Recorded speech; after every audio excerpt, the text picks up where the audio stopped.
This podcast is called Obsessed. Joseph Scrimshaw and his guest get some secrets off their chest. You should listen. It's the best.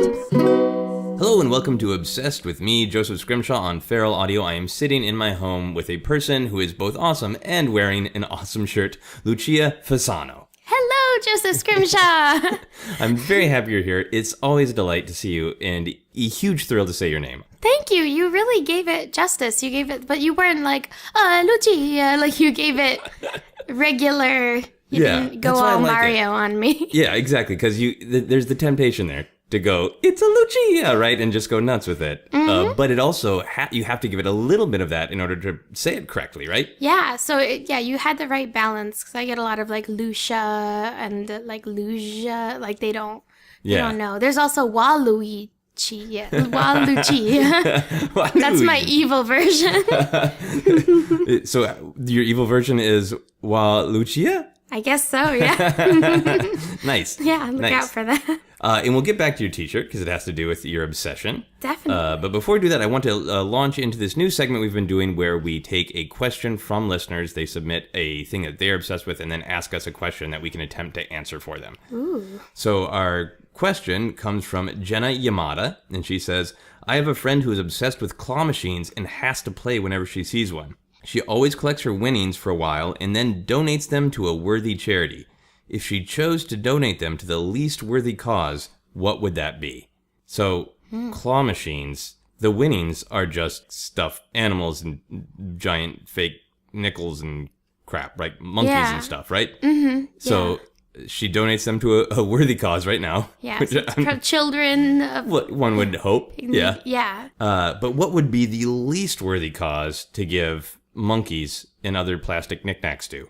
I don't know, maybe like veterans that are still out, soldiers that are, but they like having stuffed animals to hug at night, but like something. Is there anything in claw machines that isn't stuffed animals? There's like weird knickknacks in there, isn't there? Yeah, I feel like on the smaller, I keep thinking of the stuffed ones, but there are like smaller ones where you literally get candy or cigarettes. I saw one with cigarettes the other day. Really? Yeah. No, but you live in Portland. So yes. Did that happen in Portland? It happened in the Eastburn Bar at a comedy show.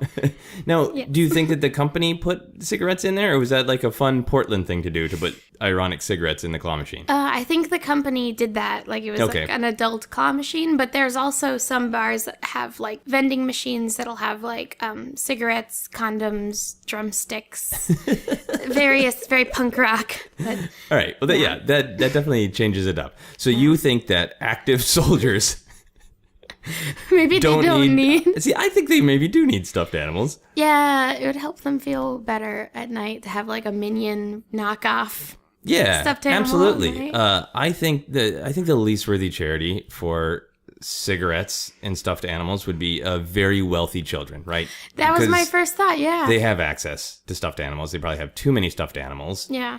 And then you don't want to get them smoking.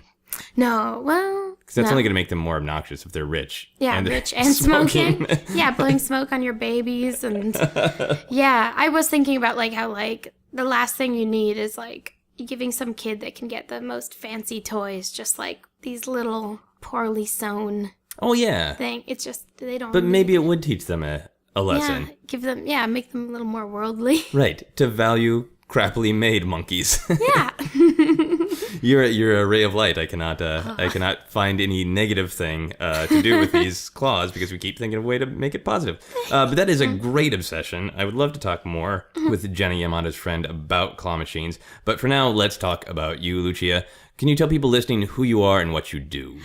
My name is Lucia Fasano, and I am a Portland-based comedian and musician from Los Angeles.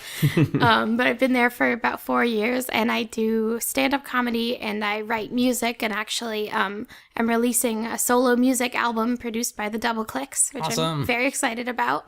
I draw cartoons, and I love comic books, and so I really just try and do all the creative things that come to heart. So we are going to talk about another person who does creative pursuits that you are obsessed with, and that person is Weird Al Yankovic. Yes! So what is your first memory of Weird Al? My first memory of Weird Al would probably be like having the cassette with the, with Weird Al and the dinosaur, or watching, the Amish Paradise video. Okay. Just on my TV all the time as a little kid, and my brother getting to go to the concert, and I was not allowed to go to the concert. Were you too young? I was too young. How old was too young to see Weird Al? It wasn't even like an infant? I was maybe like 4, and my brother was 6, and it was more of just going to a concert late at night, less than an appropriateness, because I grew up watching a lot of things that in retrospect were very inappropriate. Like what?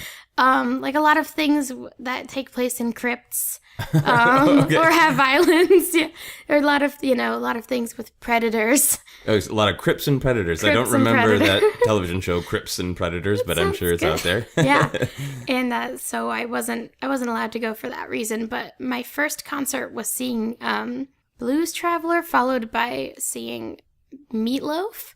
And that was very late at night, and I remember vaguely the concert, but mostly a blanket. Okay, were you just mad that Meatloaf wasn't Weird Al? No, I love them both similarly. So you don't remember a time in your life where you were not cognizant of Weird Al? Is that true? Yeah, I guess so. He was just always there? Yeah. So was there a moment where you realized, I really like Weird Al? Out of all of the information that's coming in to me as a child, I got Meatloaf over here in my face, I got Crips, but Weird Al's the thing. Yeah, I think as a little kid, both my parents are writers and very goofy, and so we would make little parody videos. Like, we made a Jurassic Park parody video, and like your whole family? Yeah, my whole family. Okay. Like, our home videos are, parody movies. Like, there's one where we're going to Jurassic Park, and there's one where we're going to Australia, and at the end we sing, instead of Everybody Wants to Be a Cat from the Aristocats, we sing Everybody Wants to Be a Koala. and I turn into a banana. So it was very absurdist, and that was already like song parody as the highest form of comedy. Okay, that makes sense. Yeah, so I did already grow up with those sensibilities, and so Weird Al was just kind of this pinnacle. And I also, even from a very young age, found him very attractive. Oh, okay. We'll put a pin in that and come right back to that. Now, you said that you're from Los Angeles, right? Mm-hmm. And now your father was in the industry, right? Yeah. So did you have a sense that this creative life where the pinnacle of human achievement is excellent parody songs wasn't the norm? Or did you just think this is the way everybody functions? I sort of thought that this is the way everybody functions. I've been realizing more and more in my adult life and trying to get jobs and stuff that most people didn't grow up with this freelance life or with this, whatever creative thing you can turn into money or that you can just do with your life. So I remember so I always loved Weird Al, and the people around me did, and I would hang out with friends, and we would do like a Harry Potter musical, or we just would make up parodies of songs or whatever. And then when I was in elementary school, by 5th grade, when Poodle Hat came out, this dates me, I don't know, in a good way or bad way, but Poodle Hat came out when I was in like 5th grade, and I remember, and I was a tomboy, and I would see, this was around the time when I was listening to like Tenacious D also. Right. And so, it was like, this was just the way music was that people liked, I thought. But I also, it gave me this huge sense of weird pride, like, because I already had friends being like, being weird is bad. I was like, being weird is cool. It's good to be weird. So I was already... I'm a banana. Exactly. That's what I would do. I was a very eccentric little kid. And I remember the little boys would be singing Poodle Hat songs. I'd be like, I like that too. And they wouldn't let me like sing Weird Al with them. And that's when I was like, oh, is this seen as just a boy thing? Yeah. Or is this seen as... That was a little... like a culture shock for me, I guess. Yeah. Okay, so you had some positive encouragement to like Weird Al, some negative encouragement, but you said that a part of it was obviously his genius. Yes. But you also found him lovely, physically, aesthetically. So how old were you when you had this Weird Al awakening? Weird Al awakening. Perhaps in elementary school. I think that's probably around when I watched UHF, and he was just very cute, and his iconic look. I think I found facial hair very like comforting as a child. Okay. Like my dad had facial hair, and everybody nice nice men had facial hair. Santa Claus had facial hair. So it was this is very Freudian what I'm getting into. But it was just yes, like... Yes, it is, and I love it. Yes, it was just like, oh, Weird Al's just this, like, lovable, hilarious, warm person, goofy mustache, the big glasses, and, like, everyone in my family had glasses and terrible eyesight. And so it was just, like, that was great. And then also him, in general, like, I think I've always been attracted to a very compelling live performance, like very so like in his music videos he was just so energetic and like forceful and not afraid to be funny, and so it was just like, this is the perfect man. Right, so he's like libidinous Santa Claus, like super sexy Santa time. Exactly. So that you get the comfort and the like the raw power.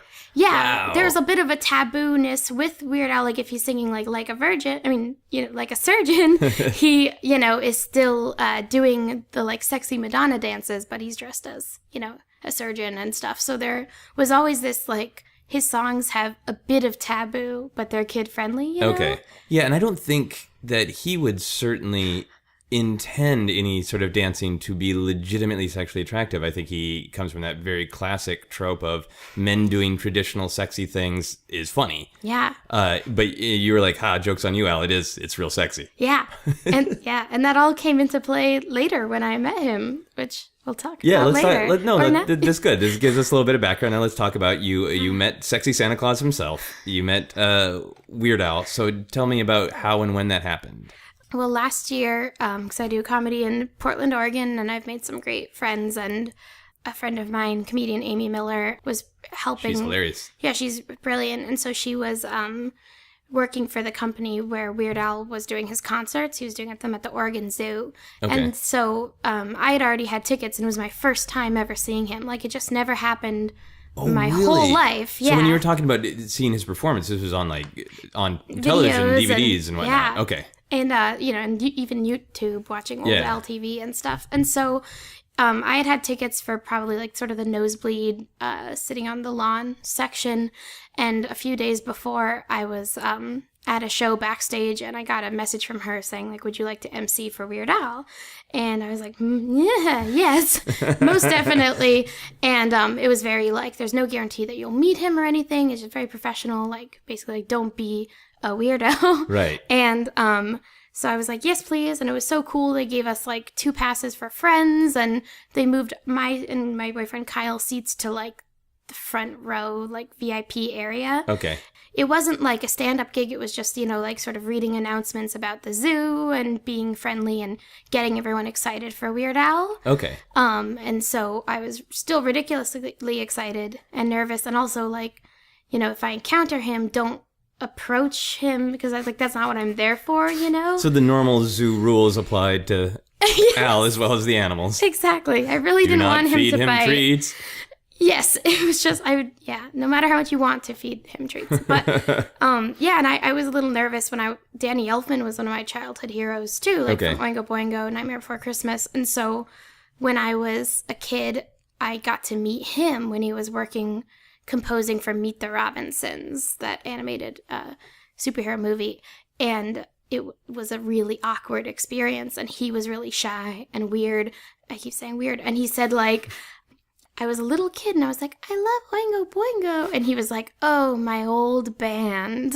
And I was like, no. So he didn't mean it any sort of dismissive way. It just, did it come off that way to you? It came off a little just like, yep, that was a thing I did. Like, I'm a big successful composer now. But like, he was working. I don't know why us kids were like, it was my friend and I were getting to meet him. And so then we just sort of sat and got to watch him work. And there was an article that he had just been interviewed for that said, like, I don't like talking about my old band. It ruined my hearing, Okay. And so he was just strange about it. Like, I thought mentioning Nightmare Before Christmas or something would be, or anything else he composed would be more weird, because it's so big. Trying to find the more obscure thing, maybe the more personal thing. Yeah, and I was a cute little kid. It meant a lot to me.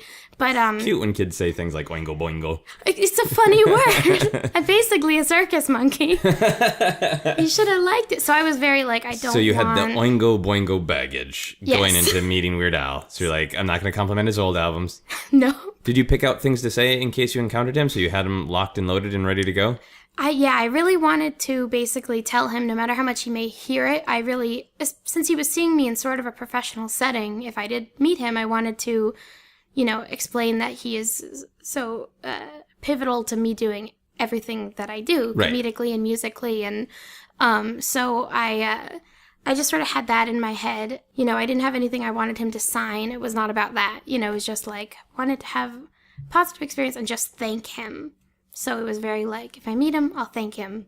Yeah. And, just thanks for everything, Al. Exactly. Okay. And the show, like, had to get there a little bit early, and I'm backstage where there's, like, stormtroopers for the live show. Right, and because he does the various Star Wars numbers, and the stormtroopers march out, and it is wonderful. Yeah, it was really cool. And so I was like, okay, like, these people, he doesn't really know, and they're back here, and it's totally fine in that little area. And I get taken on stage before the show, and when no one's really paying attention to, like, mic check. Okay. And I noticed... real quick, do the stormtroopers have their helmets on so they are faceless and scary, or do they look all their weird real human heads popping out? Real human heads. Okay, so that's a little bit more warm. Okay. Yeah, great. It wasn't terrifying. It was very... but also, like, I grew up in a house with, like, movie memorabilia everywhere, so seeing a stormtrooper with like, the head on, comforting. There. Whatever. Exactly. Okay, so you're saying you noticed something as you got on stage. Very good listener. I try. I noticed, like, different boxes of equipment on stage that say Hawkeye on them. Okay. And I'm like, okay, interesting. There's some significance to Hawkeye. And then I do my announcements on, like, his microphone, and I'm very awkward. Do you try to get laughs? Well, I was just doing this mic check then, but when I did announce, I did get some laughs because it was very like, who's excited for Weird Al? And then I made like a little joke about, because I couldn't say anything off script really that would have been, at all bad for the zoo. So I think I made a little joke like, be nice to the elephants, they never forget. Like, something like that, which was like the most that I was allowed to do anyway. Right, and nobody stood up and said, that's an untrue fact about elephants. Okay. Maybe, probably with that audience. Okay, I keep interrupting you. Oh, no problem. What a great listener. So you were on stage doing the mic check. Mm-hmm. And I working with like stage manager or something. It's this older bearded man, and he when we leave the stage, I stop him and I like put out my hand for a handshake, and I'm like, my name's Lucia. What's your name? Very old school, polite. And he's totally taken aback, like that doesn't happen often, and he's just like, Hawkeye, and like gives me his firm handshake, and I'm like, thank you so much for having me and for all the work you're doing. Like, I'm very sincerely thankful. And he's very just kind of like, this is weird. I had bright green hair. Also, that's a very important detail. I had bright green hair. And so I like thanked him, and then all I had to do was go sit and watch the show. Okay. And so I felt really good about that experience. And I think Weird Al was just like in his trailer, which was backstage, So I'm watching the show. It's amazing.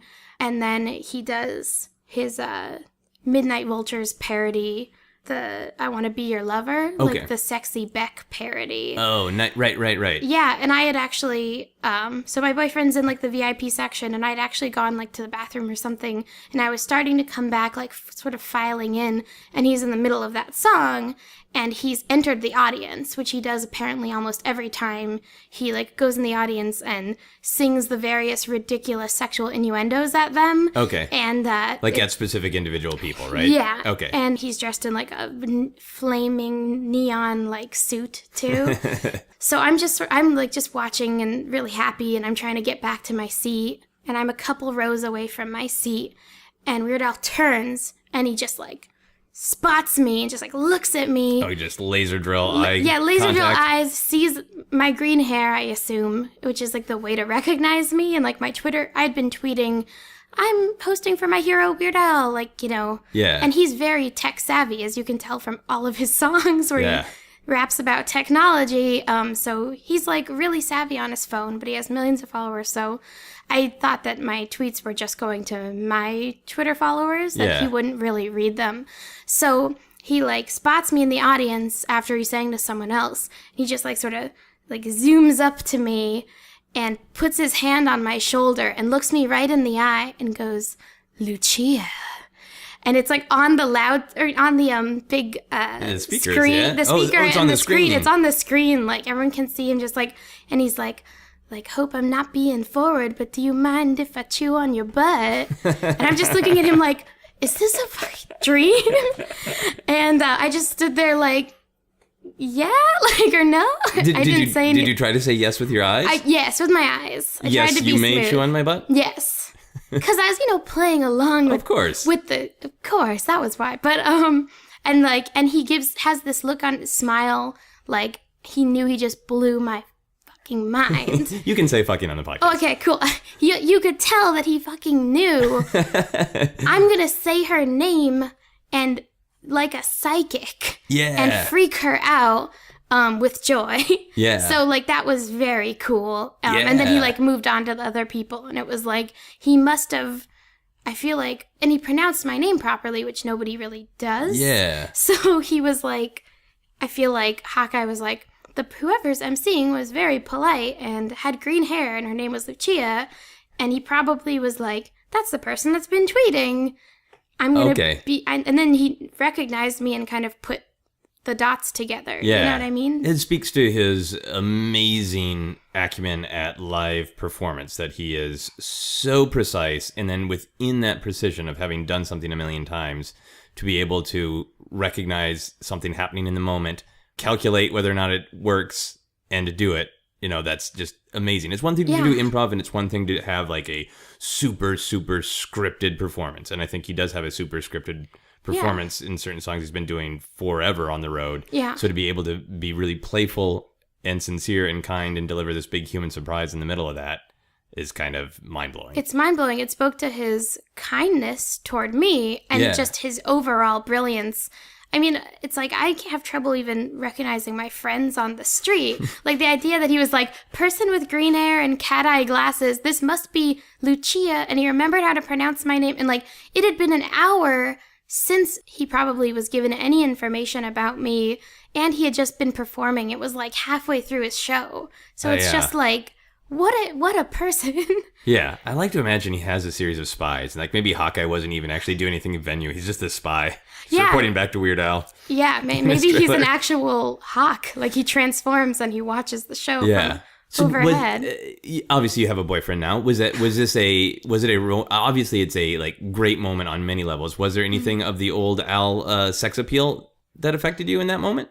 Absolutely. I definitely there's a couple of experiences where like meeting my boyfriend or going in a beautiful river, like where I've been kind of still in shock or like reveling in that feeling for weeks. That's how I felt after this whole experience. I was just on a cloud for multiple weeks. Okay. Still feeling all of those feelings and so much gratitude and almost just like, what if that didn't happen and then I wouldn't have to worry about, like, it was just such a special. Yeah. It's so the opposite of like the Danny Elfman experience where you just want a little bit of kindness. Yeah. Because you want to give back to the person that's done so much for you. Right. Yeah, it's not so much about like I want them to think I'm cool. It's like they've given me something, so I want to say something nice to them that will mean something to them. Yeah. And even just like the joy that someone as kind as Al must have gotten from being like, I'm going to blow the mind of this person that obviously is like, this will mean a lot to them. Like, how cool is that? It's a real good Spider-Man with great power comes great responsibility moment. Yes, like, that's what you should do if you... Exactly. Yeah, I totally agree that with people that just resent the fan... I mean, you have to have your own privacy in life, but you also have to... Like, Harrison Ford was like, when I'm nice to my fans, it's customer service. Like, I'm... Yeah. You know, they hold me up and I give that back, you know? Yeah, yeah. It was... Good old grumpy old weird Harrison Ford. I love him. Love him so much. So did you actually end up then meeting him, or is that it? Yeah. Oh, so I did. So it's so weird because like those are both... That memory was so perfect that while the show was going on, I was so elated and it was like the best show I'd ever seen. And I was also like, oh, should I try and... Like, what if I try to meet him afterward and I screw up the good memory by like then having like... He's probably exhausted. I don't want to be in the wrong place at the wrong time. I'm glad you said it out loud because that's where my neurotic brain goes. And I didn't want to force that upon you, but I'm glad that you thought that too. Exactly. Yeah. I mean, anytime something like that happens, I'm like, that's great. Maybe I should just leave it exactly where it was.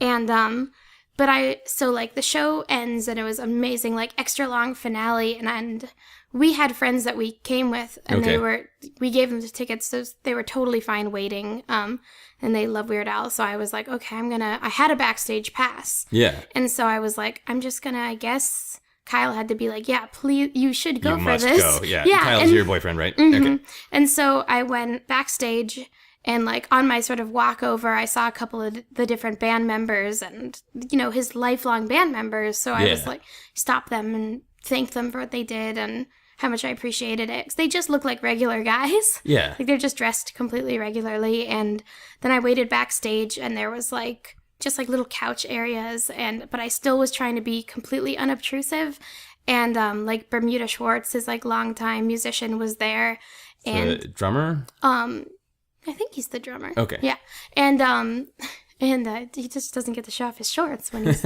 drumming. So he was there, and his family, I guess, is from Oregon, so like all his family was there, okay, and just like me. Just sitting there politely while they're like, so good to see you. And I was just trying to be out of the way. And then it got to because he probably needs around like a half hour to decompress before meeting fans, I think. So they started to line up from outside people or like there were a couple of special VIPs that just people paid. like won or paid or something. Okay. Totally. So there was those little group of people. And he came out and he was just in like regular clothes and seemed super relaxed, like not like me after a show at all. Like, he was just totally chill. And I was like, I'm going to let him meet all of these fans and sign everything before I interrupt, because I didn't feel like I didn't pay to be backstage, And so he is signing all these people's things.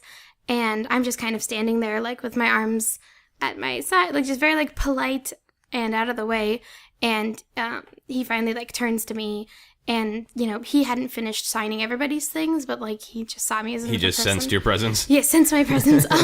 And so he just came up to me so like casually and was like, "Hey, how'd it go?" And I was like, "Yeah, oh great." And he's like, "Oh great, like I didn't get to see it." Like he meant my emceeing. Yeah. He's like, I didn't get to see it, but I heard it went great. And I was just like, thank you. And I said something like, it's great to meet in a more like, I don't remember it, like in a more casual setting. in a more casual. I said something like that. And at first he like had to think, and then he was like, oh yeah, like because I blew your mind exactly in the middle of the audience in the Oregon Zoo. That like I do every day. And so we just had like a little chat, and I told him that he's so much a reason why I do music and comedy, and I still kept it short. And he just was smiling and really sincerely like, thank you so much, and I'm so glad, And then he was like, do you want a picture? And I was like, yes. Yes, please. And so we posed for a picture, and someone else took it, and he I think he gave me like 2 or 3 hugs. Like he was very like, hello, and gave me a hug, and then when we left, gave me a hug.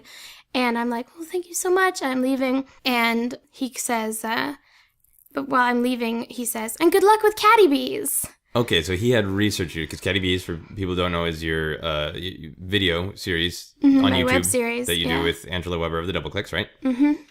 Cool. So he had Googled you at some point. Or at least seen my Twitter description. Yeah. And just dropped that bomb on me. Right when I was leaving. Did you get the sense that he knew he was doing that? That he likes dropping bombs? I guess so. Dropping kindness bombs? Yeah, he's like Jesus. Just all these fishes for the masses. Yeah. Yeah, I was a little like, fish for you. Yeah, I should have set up I made it out of the web nothing. series. Yeah. Okay. So yeah, like he just said that, and I left, and it was like, yeah, he must have. He wasn't like, didn't have that like devilish, like I'm going to say that. Yeah, it was more just like, it was like Jesus. I don't know. Yeah, and he had his like long curly hair down. Comforting but sexy, like Jesus. Exactly. Yeah. Oh God, I hope he doesn't listen to, or I hope he does. I'm normal. But it seems like, and this is me just putting my projection and things I've heard about Weird Al, that it seems to me like he is like other performers I've met. There's a certain kind of successful performer who I think has an attitude like, if you're performing at all, we're all in the same boat. We're performers. And I'm 100% cognizant that I am like very super successful, but it doesn't matter are successful. You're a performer. So I'm going to treat you like a performer and with the respect of you performed with me. You have got this other performance thing. You mentioned my show. I'll mention your thing. And I'm not going to be hung up on the fact that they're different. Yeah, in I terms think of audience. so. That's definitely the vibe I felt like. I think he's probably incredible. I mean, what I saw, he was incredibly respectful to plenty of the non-performers. There was one woman that had him sign some books and things that she's donating to the library. Like, she was a librarian, and that made him so happy. And so, like, he was just respectful to everyone, but there was that feeling of, like, he was treating me almost in this Werner Herzog's obsessed with, like, what are your dreams? What do you really do? Not just your job. And so he really was treating me like a comedian, musician, a person with a web series. Like, it was, I'm so happy when people do that. So I want to dig into a little bit more, like, spending personal time with Al. So you got this kind of perfect interaction with him where you got the really cool shout out. You got to be a part of the show. Then you got to meet him, and he was friendly, but that's also a space in which he knows how to be friendly. He's got a lot of experience with it. Yeah. If you were trapped on a desert island with Weird Al, what kind of conversations would you try to engage him in to, like, see beyond the great showman to, like, the true Weird Al?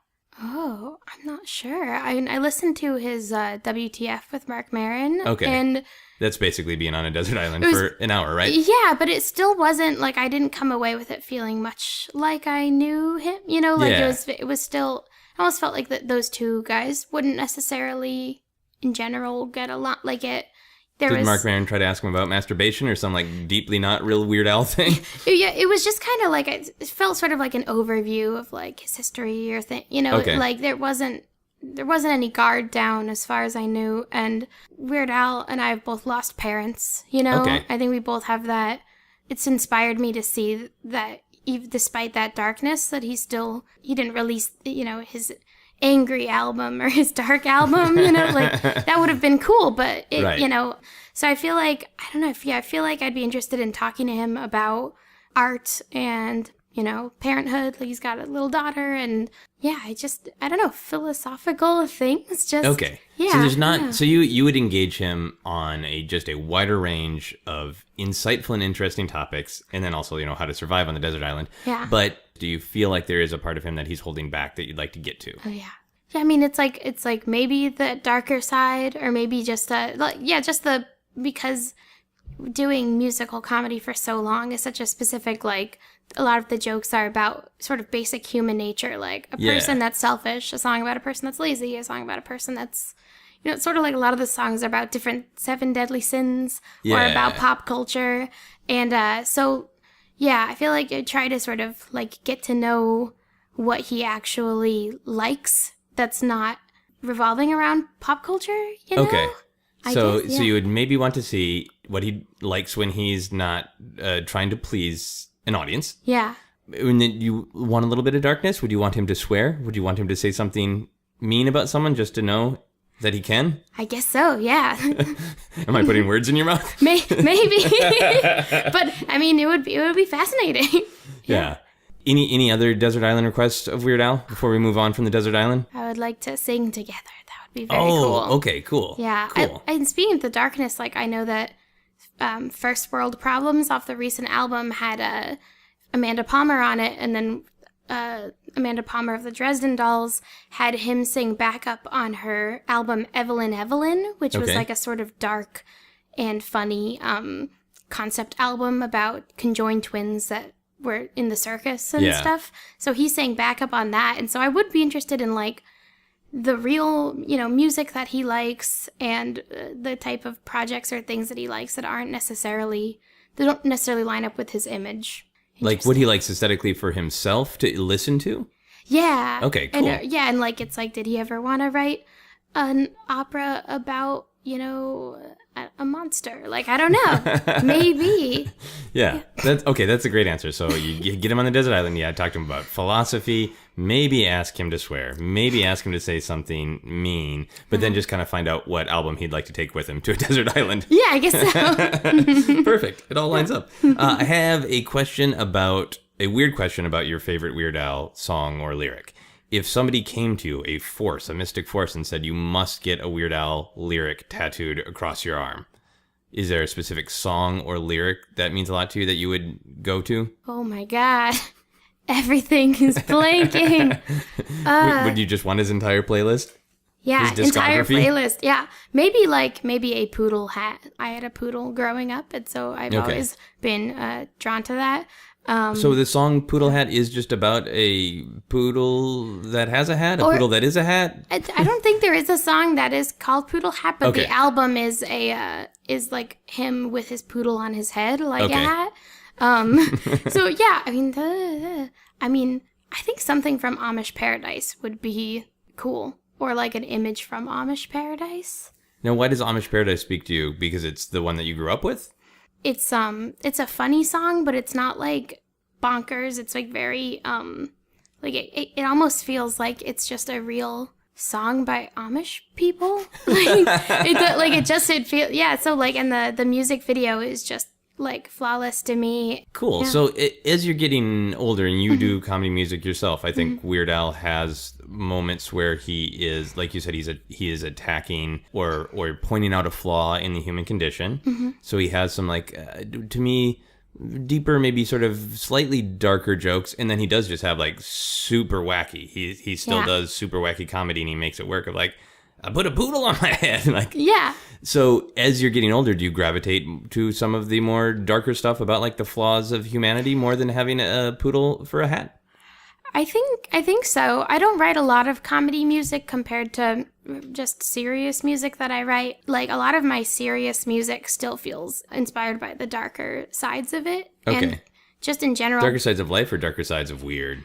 Darker sides of Weird Al, I guess. Yeah, like it's my regular music is still inspired by him, and I think some of that is because like on my upcoming album Radio Silence, there's like one song's a jazz song, one song is very punk, one song is very folky. I guess the genre switching and the amount of inhibition that has to go away to write about personal things is inspired by the lack of inhibition that Weird Al has. Like, it's weird to say, but it's like it goes hand in hand with a non-comedic singer like Patti Smith. It's like they both on stage go wild and have amazing range, and so yeah, I guess that's a really good point. I think he owns and gets away with the much zanier comedy than is generally popular today because there's so much confidence in it. There's never any flop sweat. It's always, I think this is the best choice. The most ridiculous thing that I can say or do is clearly the best choice. And if you don't like it, it's your fucking problem. You know, he manages to exude that, I think, in a positive way. So that makes a lot of sense to me. Totally. And other sort of comparisons, like in the first, I think, television debut he made was singing Another One Rides the Bus, playing just him on like a box playing accordion, and he's like so energetic and like screaming and like that and like sweaty and perform like it's a very punk video. It's like watching a video of an old punk band. Okay. But it's him playing Another One Rides the Bus, and he's used such an uncommon special instrument too. And I play mandolin. I never really gravitated to like guitar or piano or anything, so I also feel that kind of connection of like going out there with an instrument people aren't used to seeing. Right. And I can't play it that well. It's the opposite of him. But I just go for it anyway. And it's like just me up there. And even when he has his whole band, like it started with just him. Yeah, basically. he's the front person. Yeah. Yeah. And so like that's another thing that really has like permeated my life. Like. Okay. Yeah. Cool. Weird. Now, he has only really reinvented his sort of physical appearance a couple times in his career. Mm-hmm. But if he came to you and said, Lucia, you've got such a great aesthetic. I need to change up my personal aesthetic. I need to mix and match what I'm doing with my hair, with my face, with my clothes. How would you rebrand Weird Al? I always like in his videos when he has a short wig on. Like, so it would be kind of cool to see him with like shorter hair. Okay. But it would get really curly probably still. So I feel like, I guess like early Weird Al still had, his hair was like curly and poofy, and like medium length, I guess. So maybe like the shorter length. Okay, like just pile it on the top. Yeah, maybe pile it on the top and maybe different types of glasses. Okay, what kind of glasses would you give him? It'd be interesting to see like the more modern glasses because he had before the 80s, 90s. Yeah. So maybe like, like a Ray-Ban? I don't know, like a, God, terrible. No. Are you building something wacky, or are you building something that is both wacky and sexy? I think those are the important questions. I think any of it would be both. So anything. Yeah. So he's whatever you do to him. Yeah. With his consent, of course, is going to be consent. wacky and sexy because that's just him. I think so. Like any music video except for maybe White and Nerdy. Okay. Like his styling is pretty cool for it. Like it works. Okay. So he's got hair piled on top. He's got Ray-Bans. You going to do anything with his facial hair? Is he going to stay clean shaven? Are you going to give him a goatee or something? He likes the clean shaven. Don't want to take it away. You're not going to mess with that. Yeah, maybe the mustache again in the live show. And since we got to be close up, I got to see all the costume change, different outfits, and during First World Problems, he was wearing just a gray long sleeve button up with a tie. Okay. And just very rock and roll. And then when he was dressed like Kurt Cobain, both of those were just cool outfits on him. Just a t-shirt or the button up. It was very I feel like he could go for buttoned up version of Weird Al. It would almost be weird that he's so buttoned up. Right, like he's trying to contain all this power. Yeah, and be kind of funny and exciting because that button-up shirt can't contain Weird Al. Exactly. It's gotta come unbuttoned sometime. Oh my god. Hi, I'm Sarah Meyer, co-producer of Obsessed, and I'm out on the streets of Los Angeles trying to find people who will talk to me about Weird Al. Hi, have you heard of Weird Al Yankovic? No. Have you heard of Weird Al? Yes. He's a guy with a fro. That's a comedian. Yeah. Yes, he does parodies of people's songs. Do you think they're funny? Yeah. Yeah, I do. Can you think of any off the top of your head? No. I think Weird Al Yankovic is one of the icons of American culture. If he was here right now, what would you say to him? I'd say, where you been? Weird Al, where's the accordion? We need you. Do you like Weird Al? No, I hate him. If you wanted me to tell you the story of why I hate him, I'd be happy to. So, 20 years ago, almost 20 years ago, I used to work at the Macy's in Beverly Center. And he came in with his friend, and he asked, I worked in the bedding department, and he asked, do you have 10 of these yellow towels?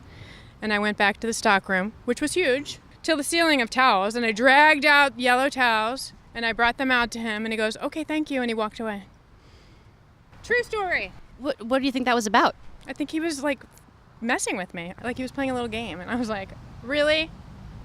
I'm on commission. I don't have time for this shit. He's a jerk. Weird Al. Very Weird Al. Yes, I have met Weird Al. I was assigned by, I think it was Rolling Stone to photograph him. How was his hair? His hair was normal for Weird Al. He was actually very pleased because he had just had a baby. He had a baby. His wife. Let's put it this way. I don't know if he tried any male uterine tricks. I think his wife did deliver the baby. Fair enough. They're not that weird. No, not that weird. Do you think the accordion is a sexy instrument? Absolutely. It's one of the sexiest out there. What do you think about the accordion? Is it a sexy instrument? No. Why not? I don't know. I don't like instruments. Any instruments? No. So no instruments. Okay. Accordion. Yeah. I wouldn't say sexy. What would you say? Interesting. Do you think the accordion is a sexy instrument? Sure. It's like playing with a woman, right? Holding it. And it makes it squeal. We're going to move on to our How Obsessed Are You questions. So I asked these questions of everybody to get kind of a sense across all the podcasts of how obsessed people are. Do you think about Weird Al every day? Well, I have a Weird Al tote bag right now and a Weird Al shirt and an action figure that I saw him for the second time a couple weeks ago. Okay. And so due to the amount of merchandise, I'd say right now I do think about him every day. Because he's just visually within your line of sight? Yeah. If you took all that away, if you were on a desert island alone, would you think about Weird Al every day? say not every day, but Okay. maybe close. Now, why not? What he means a lot to you. If you recently had this powerful experience, what bumps him out of your top mental playlist of thinking about? Probably my own anxiety and self-occupation. It was That's a great answer. Yeah, the weekend of meeting Weird Al was like also when I was, I think, either found out that I was going to be on Portlandia or I was recording that. So it was a really busy, strange weekend of excitement. And since then, I've just kind of been full throttle doing a lot of shows and a lot of things. Okay. And so a lot of that, sometimes I forget that I had that experience. Okay. So yeah, sometimes I think I block it out because it was so great. So that's why I wouldn't think of it.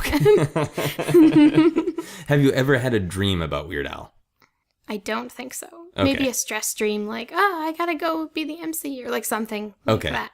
But he's not something, or his songs aren't things that pop up in your sleepy time. Not in brain. my sleepy time. A lot of my regular time, though, just go, for some reason, just a go-to. Like stuck in my head a lot.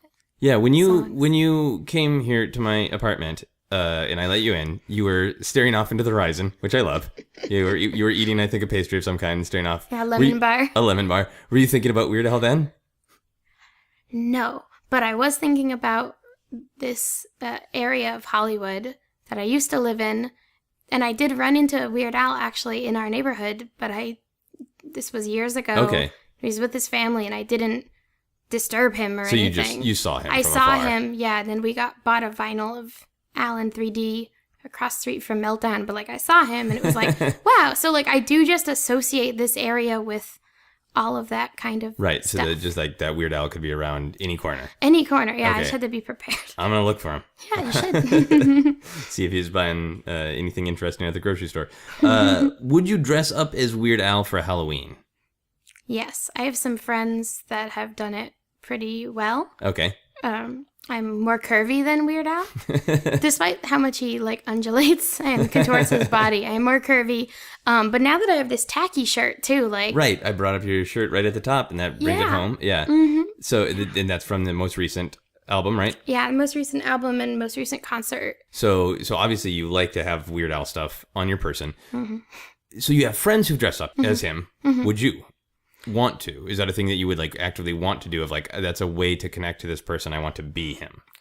Yeah, I would actively want to. I just haven't, sort of due to not feeling like I'd pull it off as well. Okay. But now I'm like, yeah, bring it. I can do it. Well, after, he does the rebrand, it'll be easier to get the Ray-Brands and just pile your hair up on the top of your head. Yeah. Be able to kill it. This is a weird one. I'm trying out a new one on you. This is a weird one. If Weird Al offered you a little vial that contained his DNA, would you want that? Yes. I would say I will protect this for your family if they ever need it. If something happens to you, I will, and we need to, make some clones. Clone yeah, which would be appropriate because he has a song about clones. So I would just use that song about clones as his consent to clone him using the vial. So you would only take the vial if it had a pragmatic purpose, if you were the guardian of his DNA. Yes. But if he was just like, I understand you're a big fan. I heard Scrimshaw's Weird podcast. Would you like a vial of my DNA? Just for funsies. That would be like, nope. I'd be like, sure. I was raised a witch. Okay. So I guess I never turned down a good vial that could go on an altar, be used in a potion. Okay. So sure, why not? That's awesome. Yeah. So growing up as a witch, does Weird Al match well with that? Yeah, he does. Experience? Yeah, there are a couple of things that there's some jokes that talk about like fat people or something that usually are well-intentioned, but sometimes rub me the wrong way. Yeah. But like all of his jokes are pretty they're pretty feminist. They're pretty, don't make fun of people's spirituality. I think that he might even be a little religious too. So usually stuff that offends my family as witches are just using witch as a derogatory term. Okay. And, and saying stuff that's honestly like black magic. That's like saying something that is meant to really hurt people. Okay. And all of Weird Al's jokes are actually very positive spirited, and they do have that interesting morality. So like, it kind of fits with, like, a lot of them are about respecting yourself and other people and the earth and right. everything. There are a lot about individual people who are having a hard time because either they are odd or they have just made poor choices. And from both perspectives, it is just like commenting on the larger human condition. Yeah, like even the message of like why does this always happen to me? I don't know if that's what it's called. The like Ben Folds parody. Yeah. Where it's just like a really like self-centered dude. Like his friends are getting killed and he just cares about watching The Simpsons, or he just cares about money or whatever. And so that actually does fit with a like Wiccan worldview of like, if you just don't care about other people or you just want bad stuff to happen to them, you're going to be sad. Now, would you be able to survive it if you put out a black magic song if you just put out a song that was called Wiccan Suck, would you be like, I really don't like that, but I will still appreciate the rest of his catalog? I guess so. I feel like I've had heroes basically do that. Something where I'm just like, oh no, like Meatloaf like singing for Mitt Romney or something. And I was like, oh, Meatloaf, but I guess this doesn't, detract from Bad Out of Hell. But why'd you do that? Mitt out of hell. Yeah, that's poor Meatloaf. Oh no, poor Mitt. Poor Mitt. Poor all of us, really. I shouldn't have said that. Poor all of us. That's right. So this is the last question in the How Obsessed Are You category. It's a weird one that I ask everyone. If you couldn't listen to Weird Al without you or someone you love first being punched in the crotch, would you still listen to Weird Al?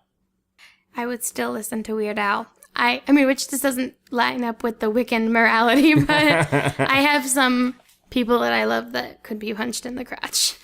So there are some people in your life that you love that you feel could do with some constructive feedback. Yes. In the form of a crotch punch. Yes, some deconstructive to the crotch constructive feedback.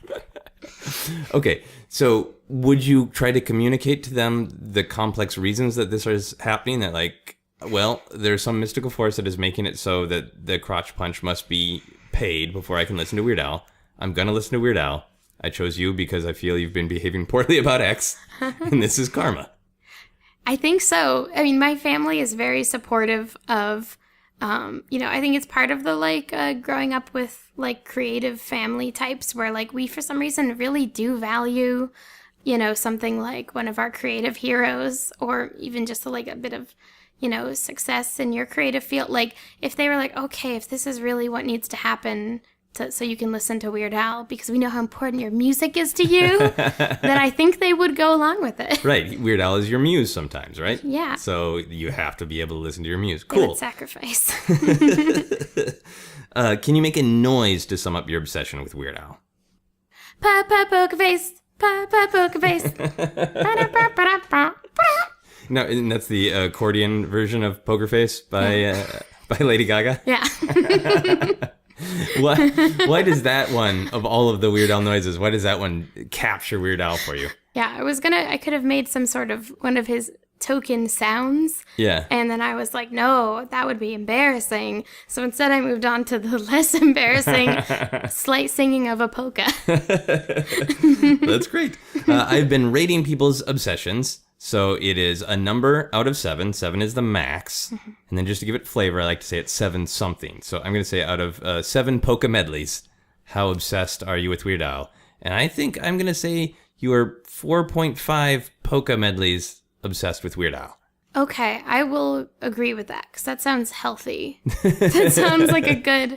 Yeah, because I do think I have a healthy obsession, a high-functioning Weird Al fandom. Well, it's deep because it starts young. Yeah. And then like the whole being like he is a picture of what an attractive person might look like because of his confidence and because of his not being normal. And clearly you have a lot of thoughts about his morality, and this experience opening for him is a huge deal. But then you have lots of stopping points of like, no, I don't need that. Or yes, I will accept the DNA, but I prefer it's for a specific purpose. Yeah. I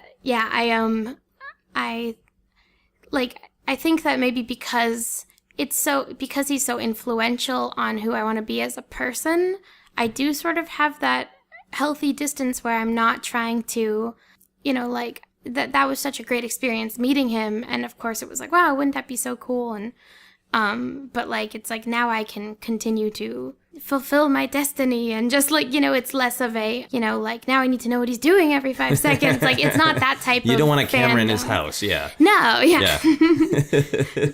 Which I'm glad about. So, yeah. Yeah. All right. Well, 4.5 Polka Medleys it is then. We're on to the plugging portion of the podcast. I know you have some stuff to plug. Can you tell people where they can find you on social media like Weird Al did? Yeah. And then anything you want to plug. Oh, great.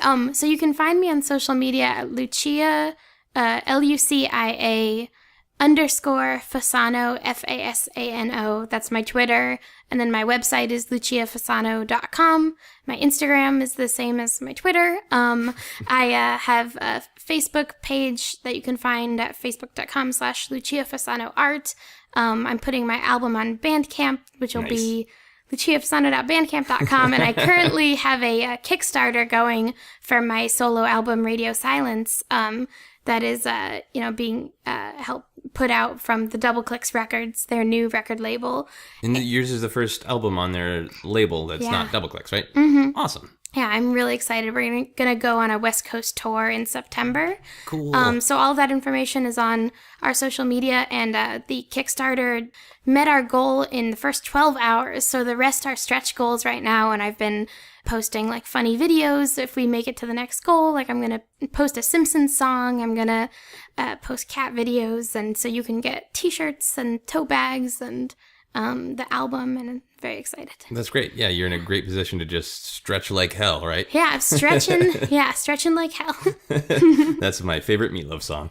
Stretching like hell. Here's some quick plugs for the podcast before we go into our final questions. You can follow me on Twitter and Instagram as @JosephScrimshaw. You can follow Obsessed Podcast on Twitter as @ObsessedPodcast. I have got a bunch of shows coming up as well, including a live Obsessed Podcast recording about horror movies at the convention DragonCon, so just go check the DragonCon app or schedule for that. There are 2 different ways you can support Obsessed. You can back us on Patreon and get exclusive bonus episodes every month.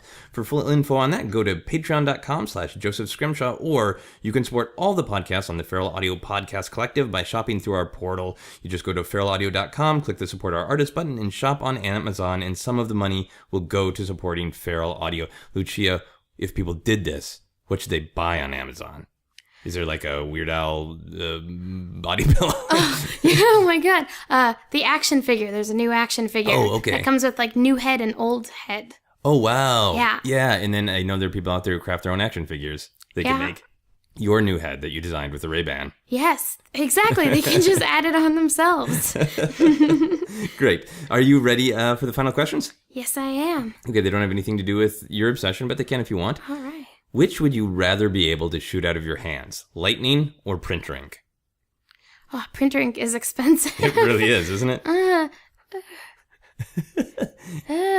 My name means light, so I feel like the lightning would help me become a superhero. But also the printer ink would be really good for drawing comics. Oh, yeah. And making whatever I wanted. So I'll go with printer ink. So between being a superhero, between being a god that walks the earth, and having more convenient access to comic book supplies, you go for comic book supplies. I think so. I would be a god at like Comic-Con if I could do that. That's very, very true. Yeah.